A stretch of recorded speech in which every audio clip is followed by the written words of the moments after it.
were new to this podcast, I've been incarcerated since October 13th, 1990. Yeah, almost 33 years. I came to the row in April of 1992. I've been here for over 30 executions. And a few of the guys that have been executed were guys I was really close to. Closer than any brother or any friend I've ever had.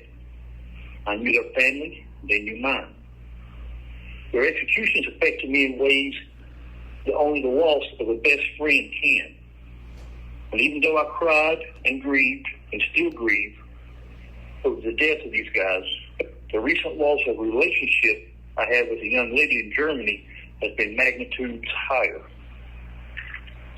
Making friends while in prison isn't easy. Doing so on death row is even harder. Most people that come into our orbit rarely stay. Like a wandering star, they're here today, gone tomorrow. Yet, on occasion, there comes someone that you instantly connect with. Melina was one such person. In late 2021, I was given a letter she had written to another guy here on the road. He wasn't in a position to carry on a relationship or correspondence, and knowing that I'd been wanting to write someone, he gave me the letter and asked that I explain his situation and see if she would be amenable to writing me. I did, and she seemed quite happy to correspond with me. As some members of my family and a few guys here on the road will attest to, I can be quite intuitive.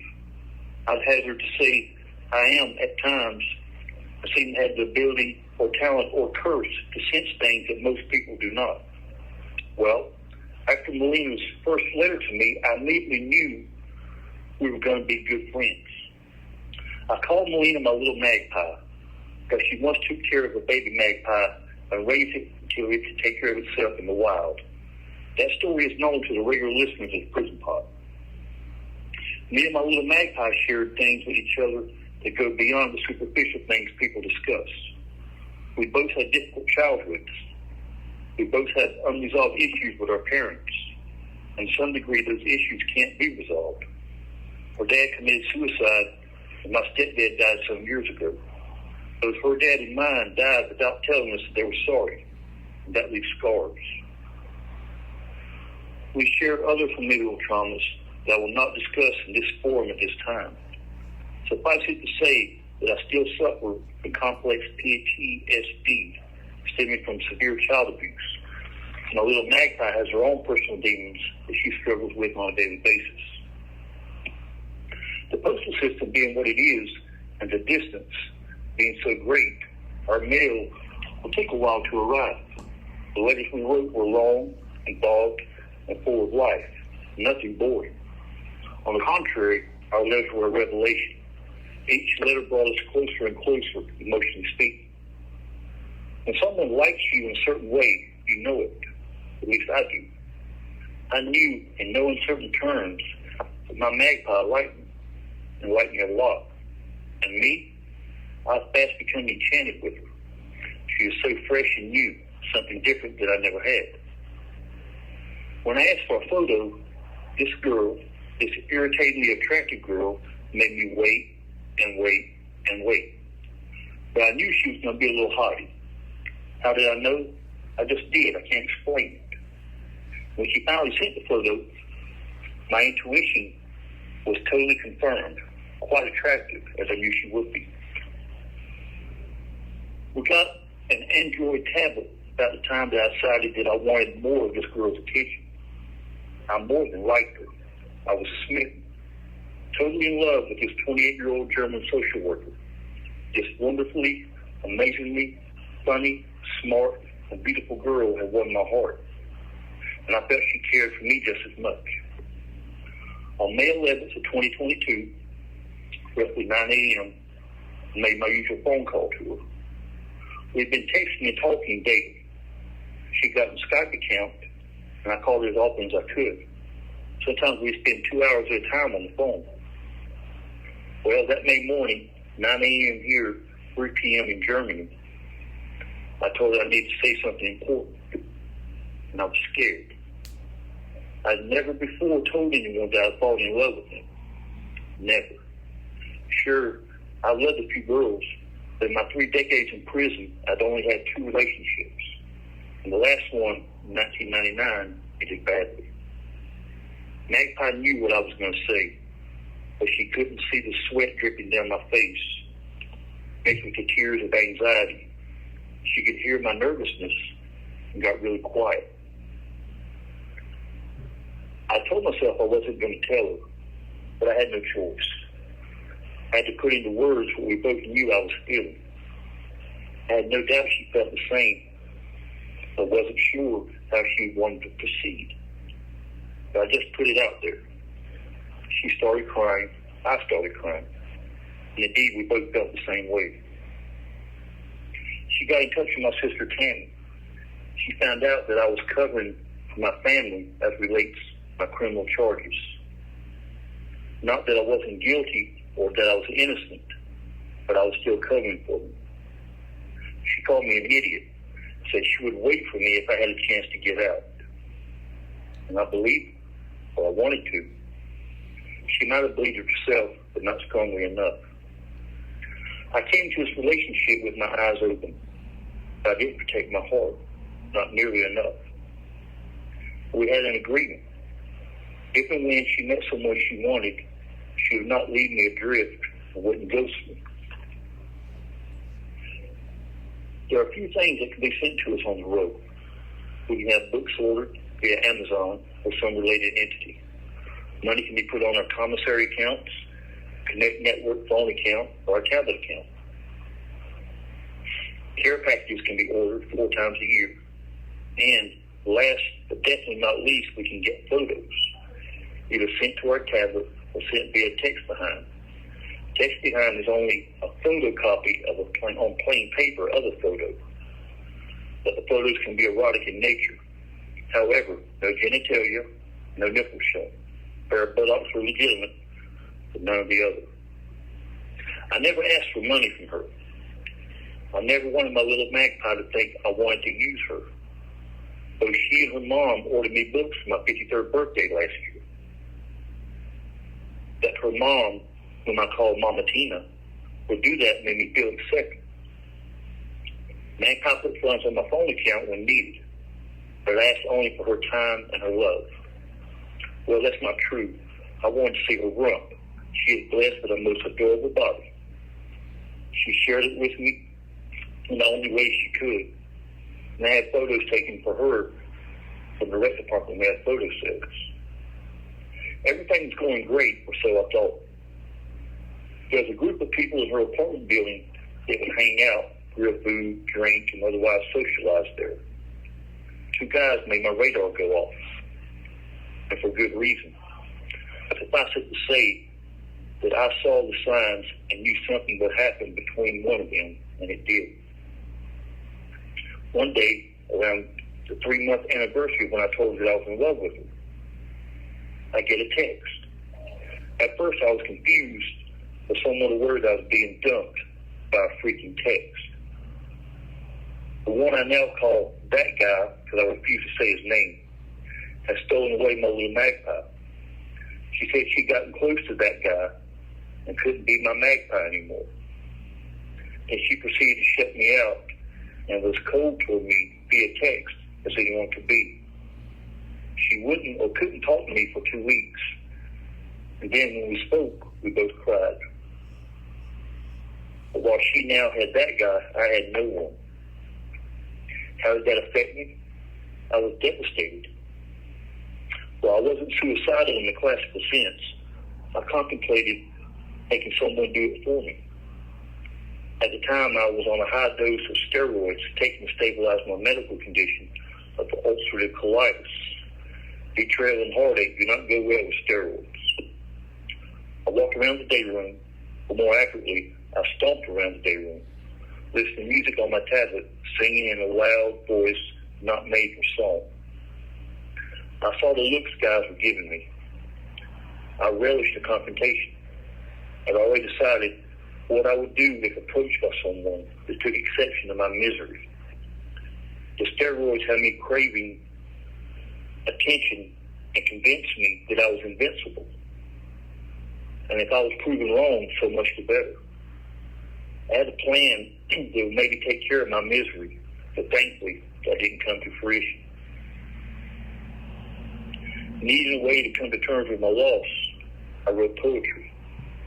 I wrote a lot of poetry. And in my opinion, and the opinions of others I trust, those poems expressed the raw emotion I was feeling. I felt like I had channeled my emotion onto the printed word. Without Magpie's indiscretion, those emotionally charged pieces of my soul would not have been written, might never have been born. And I'm not ashamed to admit that I cried over her. Still do, time to time. However, I couldn't just let her go, so I stayed in contact via texting. She would answer with a voice of ice. I knew why, but it was so damn hurtful. I wanted to tell her she didn't have to act like a bitch, nor proclaim her allegiance to that guy, but I didn't. Fool that I was, and still am, I love her still. I played the fool even more. I offered her relationship advice so that she was able to keep that guy. She had asked and I would answer. I wanted her to be happy. If I couldn't do it, at least I could help her be that way with whoever she chose. And, as fate would have it, he dumped her less than 2 months on. I helped her pick up the pieces of her heart, and it was bad. I only say that she was broken, still is. But I was the one that got the drunk text from her, asking me to call her when she was drunk. And I did. I told her I was sorry for her loss, and I was. She called me a liar. I could care less about that guy. I cared for Magpie still. That she was hurting, that's what I was sorry about. He could drown in horse piss for all I cared. He hurt my baby doll, my precious little Magpie. When she made reference to me still being a man she loved, I knew I wasn't totally without hope, and I was right. She asked for my patience. She got it. Slowly, we repaired our broken hearts and reaffirmed our love to one another. This lasted for quite a while. It was even better than before that guy. I now knew her in all her anger, her hurt, and her emotionally vulnerable self. Then I started to notice that she was pulling back. We had a sort of schedule. I always, without fail, sent her a good morning text to be waiting on her when she got up every morning. When I turned on my tablet, when I got in the mornings, she would have one waiting for me. She'd also text in the afternoon and have what we call a nighty-night text for me as well. I'd text all day myself. On average, I'd send at least 5 texts during the day other than our designated times. I'd call as often as my money would allow, and she would also send funds to my phone account as well. Together, we'd spend at least $80 a month on phone calls. We'd play chess via phone and tablet. I'd send messages to some of the guys here on the block, and she was known to many here. She was known to many here on the road. She was known as being desperate famous. We'd laugh about it. We used to have intimate moments on the phone. We'd have them often. Then they just stopped. I'd even try to set these times up like a date, a week in advance, and still nothing. And what I feel ruined things for us is chocolate. But not your average chocolate, not a Hershey bar. This chocolate had what was purported to be THC oil added to it. I had my doubts about that. I suspect it also had other chemicals in it, or either THC was stronger than anything I'd ever smoked in my entire life, and I had smoked some very good marijuana. Her high would last for 24 hours, in my opinion, caused personality changes. All the things that changed in our relationship started when the chocolate came on the scene. I told her I could not compete with Mr. Chocolate, and I brought up all the changes I felt she had been making. I was told that she had a fuller life. She was sorry she missed text time, etc. Due to our last breakup, I expected the next one. When it came, and I knew it would, It was said to be different this time. We agreed that I couldn't go through that again. I couldn't. The coldness, the acting as though we hadn't shared so much with each other's lives, I just couldn't stand that anymore. However, I'll often bring this up. I would say, if you felt you had to move on with someone else, just say so. But don't ignore me. Or ignore our friendship. Because I did not want to lose her totally. She always said she didn't want to break up. Then comes along a man named Benny. She exchanged phone numbers with this guy and started texting. I saw the same behavior that led up to that guy. I knew the end was near, even as I was assured there was no attraction there.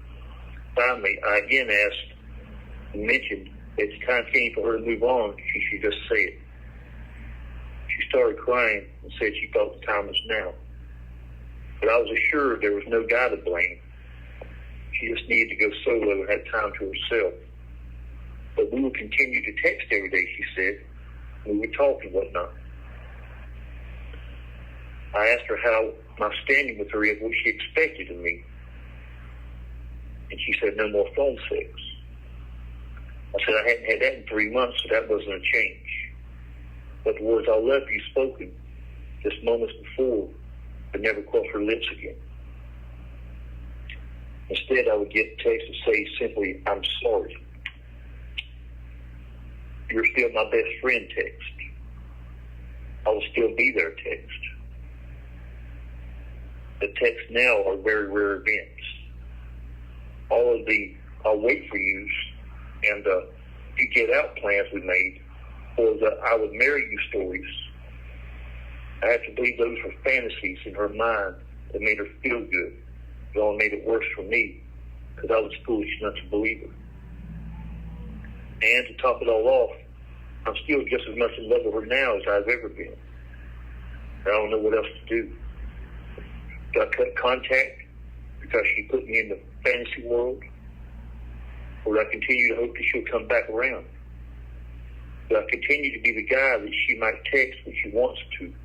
The guy she knows is so in love with her that he'll always be there. He can't stand to lose contact. What do I do now? I feel so freaking lost, so damn empty at times, because I felt as though I finally found someone that saw beyond my crimes, who loved me for who I am, only to lose her not once but twice. I want to scream out to my God that it's not fair. That I'd rather die than go on feeling like this. And she seems so freaking okay with how things are. She down there broke my heart twice, and I still want her, still care, still want her to be happy, even though I live in misery. A misery of my own making. I'll close by reading 2 poems I wrote when we broke up last August. One of the poems is set in a mythical place that I invented called Loch L'Amour. A loch, spelled L-O-C-H, is a Scottish word for lake, like Loch Ness and the Loch Ness Monster. L'Amour, I spell with a capital L, apostrophe, capital A, M-O-U-R, is a take on the French word for love. I hope my story has been interesting and informative. I left out a lot of things. And in the end, my little Magpie is still the girl I fell in love with. I still love. She isn't a bitch, though she can be one. She isn't one thing or another. She's human. She's complicated. She has a very beautiful body. A body that I think of more than she does. I always hope to get more pics of it one day because to use a phrase of hers is necessary. This poem, as I said, is about a place I call Loch L'Amour, and this is the 3rd one in a series, so I call it Loch L'Amour 3. And it goes like this. I think back to our time, a brief moment, no more. When we walked along the shores of the lake called Loch L'Amour. I knew you wouldn't wait forever, so I cherished the times spent during our Indian summer when you said you loved me, but now love me no more. I've never before known the loch's dark waters to turn red, as they did that night's gloaming when our love tore to shreds. Now the lake's dark crimson waters pour me from the shore, but my love was destroyed along the bloody banks of the lake called Loch Lamore. No more will you see me, no more do you care, for I lost my life that night in the lake called Loch Lamore. The second poem is called Drowning Pool. I wish that I knew how to stop my heart from bleeding crimson tears. For the tears do not aid forgetting the pain, nor does the heart gaining strength. In the end, I fear, I will drown tears.